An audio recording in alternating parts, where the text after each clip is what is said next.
Halo para pecinta catur Indonesia, kembali lagi Tarigan Catur Channel. Kali ini admin Tarigan Catur akan menampilkan salah satu pertandingan dari turnamen yang sedang berlangsung ya, yaitu turnamen Meltwater Champions Chess Tour Finals yang mempertemukan pertandingan antara Grandmaster Jan Kristitof Duda menghadapi Grandmaster Magnus Carlsen.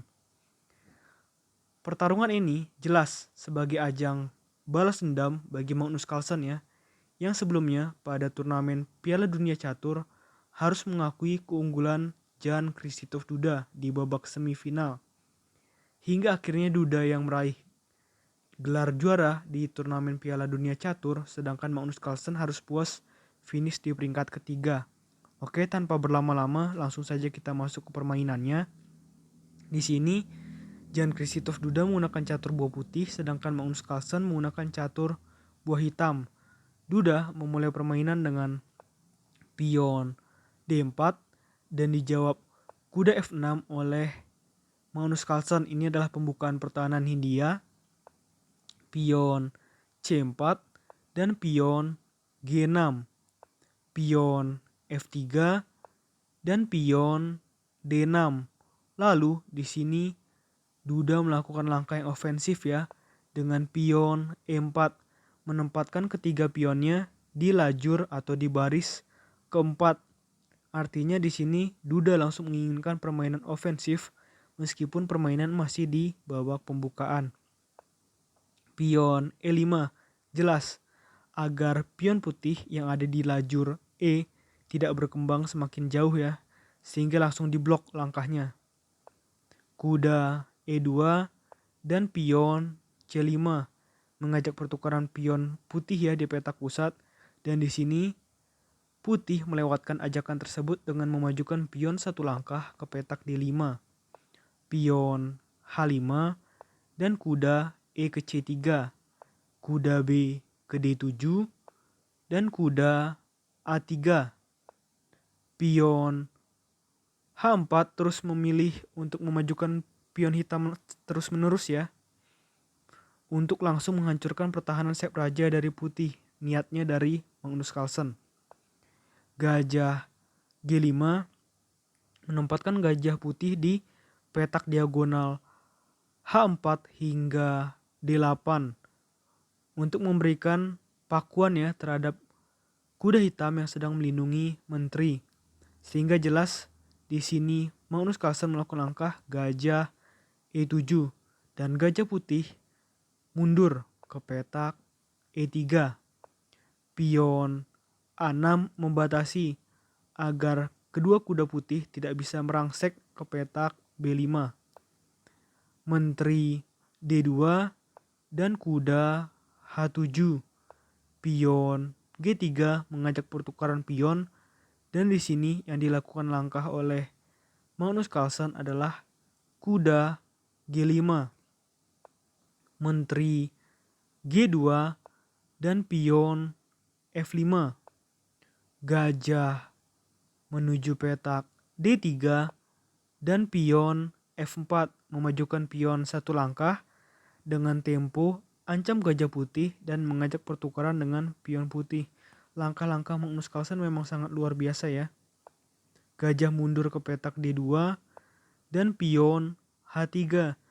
Pion maju terus dengan tempo ancaman terhadap menteri putih, dan menteri putih pindah ke petak E2.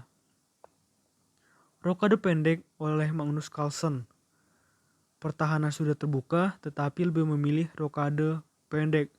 Inilah langkah-langkah jenius dari Magnus Carlsen. Walaupun komputer menyatakan bahwa langkah Magnus Carlsen salah, tetapi inilah Magnus Carlsen.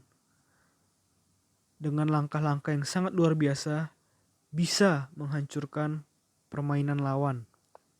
Benteng menuju G1 menempatkan benteng putih di satu lajur yang sama dengan Raja Hitam. Jelas tujuannya adalah untuk menyerang langsung ke pertahanan sep raja dari Magnus Carlsen. Benteng F7 dan rokade panjang oleh Jan Kristitof Duda. Jelas permainan ini akan menjadi sangat menarik ke depannya. karena yang satu menempatkan raja di posisi sayap raja, sedangkan yang satunya lagi menempatkan raja di posisi sayap menteri. Menteri F8 dan benteng D menuju F1. Menteri G7, kuda menuju C2. Kuda F8, raja B1. Kuda F menuju H7, jadi ini terus mereposisi posisi kuda hitam untuk menempati posisi yang lebih baik. Sekaligus di dalam niatan kali ini, Magnus Carlsen ingin menempatkan kuda hitam, kedua kuda hitamnya pada posisi yang saling mensupport ya. Kuda E1 dan gajah D7. Gajah C2 dan benteng A ke F8 menumpuk benteng hitam di lajur F. Pion G pukul F4 mulai terbuka permainan di sini dan pion pukul pion di F4.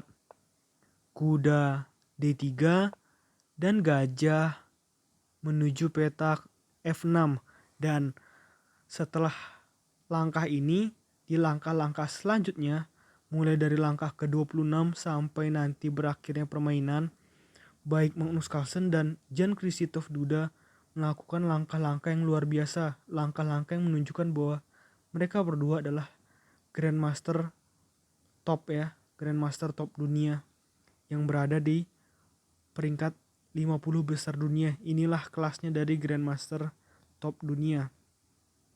Dimulai dari langkah Duda ya. Coba cermati baik-baik, langkah-langkah ini adalah langkah-langkah yang sangat luar biasa.